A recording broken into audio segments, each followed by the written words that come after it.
Hello, my name is Brian, and today I want to show you a chair. You could say kind of a creation, although I didn't actually make the chair itself. I did make it into something that my daughter could use, and it has become her favorite chair. You see behind, there's an activity chair for our daughter, and then we have this child right seat, which is like a bumbo but bigger, and she grew out of that by about age 12.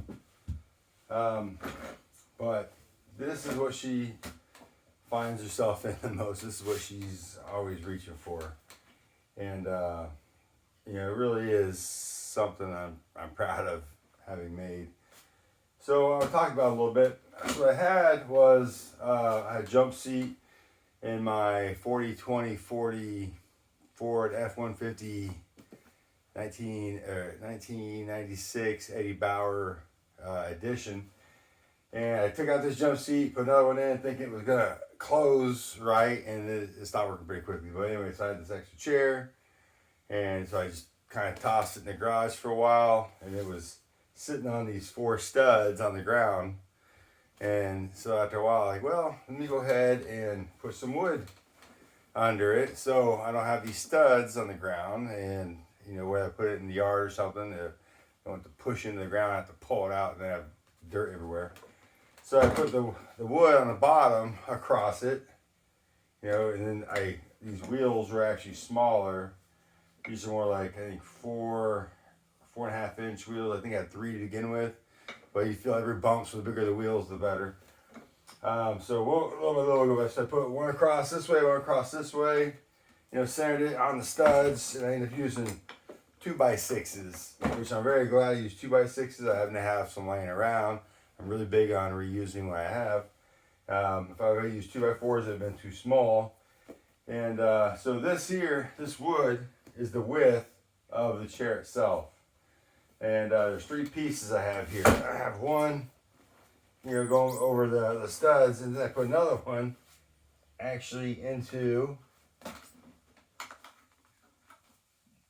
Interesting. All right, so the other one I put up a little higher. There's an opening in here, and I moved it all the way forward, and I wanted the arm support basically straight up. So this way I have a slight turn on it, but I have one piece of wood going to, and the second piece, and it connects to here, and it connects to here, and anyway, it worked out really good.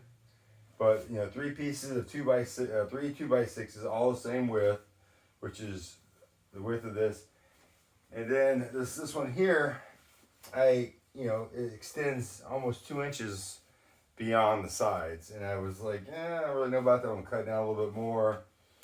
I'm glad I never did, but I had these set in a little bit further, but then it was more likely to tip. So I pushed these out as far as I could, and that's been great, as far as now it's not going to tip or anything. And, you don't want to get too close to the edge. You're going to get close to the edge, make sure you drill a hole, starter hole.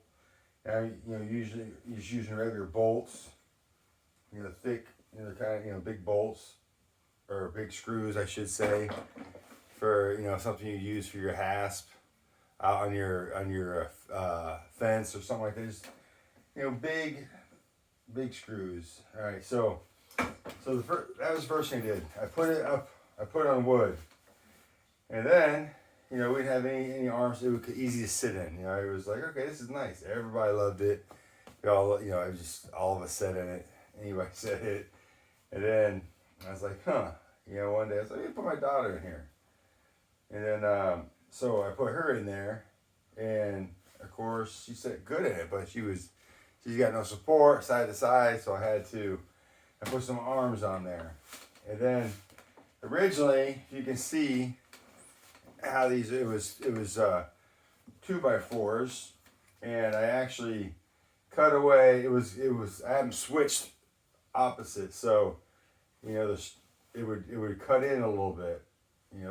This part here, it curves out, it was on the inside, so it would come and would just go beyond and hug in a little bit and come out, but you catch her hips on it. So I took those, I swapped them, and it was just straight, both off the sides. And then she leaned a little too much, so that stuck a 2x2 next to that, right? You know, the 2x4 here and the 2x2 right here to bring it in a little bit, but not as much as it was before. And that worked out really good. So then she had her arms, you know, and then what I did over here is I just cut, or this narrowness is about 1.5 inches. You know, I would use the original bolts that were in there. I'm not sure. You know, it looked like there was a plastic cover piece on the end at one point, but you could always get longer bolts, but there was bolts there originally, and so I used that as my mount. All right. So at this point, we have our wooden base, and I got the armrest, okay? And then I put the wheels on, because it was too heavy to move around. So then I put the wheels on, and when I was on the ground, my daughter's feet were on the ground. She was good and comfortable. You know, your feet are up in the air, just hang up in the air, start arching your back and things. You know, for kids, you know, that's a big deal. And so you need something to keep her arching her back. So I made this little pull out, and the length of that is probably about I'm gonna say 13 inches. All right, 13 inches, and then on the very end, it's probably like 1/2 inch. By the very end, I put a little step down underneath the pieces that went at the end. It was a little 90-degree there, so it wouldn't go all the way and fall out to the bottom. And then, you know, after that, I put some washers, screws with washers on the back, so it wouldn't pull all the way out the end. And then I was like, well, I got play, and I got a lot of play. So I came back later and put another piece of wood on top of that. And then I had that piece on there, and I had this another piece of wood cut raised like at 45 degrees, a 2x4 that had a cut off where it was looking like in a barber's chair where you had the like 45-degree come off the front. And then I realized, well, that's kind of, you know, these things are hard. This and this are hard. So I went and we had a sectional I was throwing away, and I grabbed the foam. I tried using thicker foam, but it was just crazy, and then I couldn't put this on there afterwards, you know, which I made later, but she hates it, and I haven't really figured out a good way to, I mean, I put some springs and latching bolts and stuff on it. She might like it. She drools a lot, so it's wood. I need to, you know, put some type of urethane coating on it or something, otherwise it's gonna not last very long. And this other stuff, well, the wood underneath is treated, you know, but it's old treated wood, so it's not as bad with the chemicals. This here I think was just regular, not treated wood. But most of the wood I end up with it somehow. I never really paid for hardly anything but the wheels. So this here I got from the backing in of the section I got rid of, and then this piece right here was from I think one of the arms, and I saved some of the, you know, some of the microfiber. I think I might need it. And this here is marine vinyl that I got like Joann's or something, and I had watched a video recently before that, and so I, you know, stapled on there. The big thing is make sure you fold the corners, you know, at 90 degrees, you know.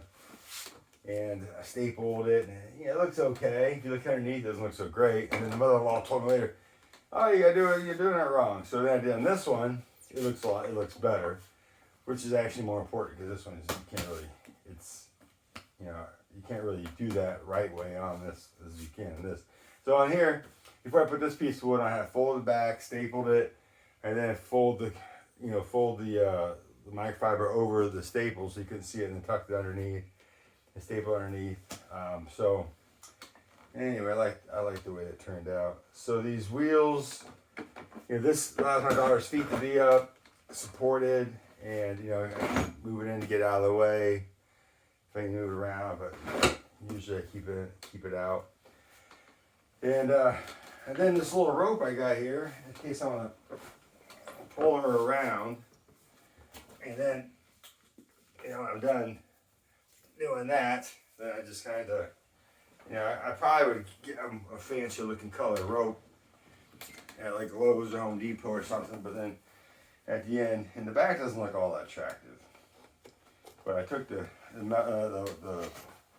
plastic molding off and stuff. This piece is good to leave up here because you can hook something in there, like I could put, you know, my daughter's bag in here. Well, once you break that off, then it's gonna be compromised. So it's kind of nice just to have that on there. Anyway, if you're a small woman or a child, you can sit in here. I bought this thing originally for like 40 bucks, and I've seen them online for hundreds. So it's best to get it from like a, you know, get it from a junkyard or something. And the thing is, my wife didn't really think it was a good idea to do this because, you know, it was a makeshift kind of chair. She thinks it's kind of like, yeah, people aren't going to want anything to do with that. But, you know, if you have a special needs child and, you know, you want that, you know, you want them to be as comfortable as they can. And the more different seating arrangements you can give them, the better it is for them. Just like if you work and you have a couple of pairs of shoes, you know, you get different hot spots in different shoes, so you get better circulation. You know, it works the same way in, you know, a chair. She sits differently in different chairs, so that's going to be better for her body. You know, if one chair is a little off, she can't really tell us, she can't speak. But if we're moving her around, then if there is a chair that doesn't fit her quite as well as it, you know, should, you know, it's not going to have as much of an effect on her because she's moving around. But this here, you got a little bit of lumbar support right there. She loves it. I mean, I'll have her in one chair and she'd be okay. By putting this one, she starts laughing, watching the same show. And I love it. But like I said, this was an accident, but it's a great thing. It probably costs a total of, you know, if you were to buy all the wood nowadays, probably, you know, we'll say about $50 to $70 worth of stuff, you know, maybe. If not, I don't think I paid anything but the wheels. And this over here, you know, I have a tube that goes through, you know, she has on her side. I put the tube through here, and that way it stays closer to her body. The seat belt, she can't, you know, really move around a lot. So really, I don't need a seat belt, but that would actually not be a bad idea to leave the seat belt in there and work it. And, you know, kids might actually think that's cool. So, you know, Christmas is here, and I figure, you know, I've been working on this thing. It took me like almost 3 years to get to where it is. And, you know, anyone else watching this video could probably get it to this point if they focus on it pretty hard, especially, you know, with time, everybody get some time off. Probably, you know, a week. You know, a week is all it would take. But that's all I have. And if you like this video, let me know.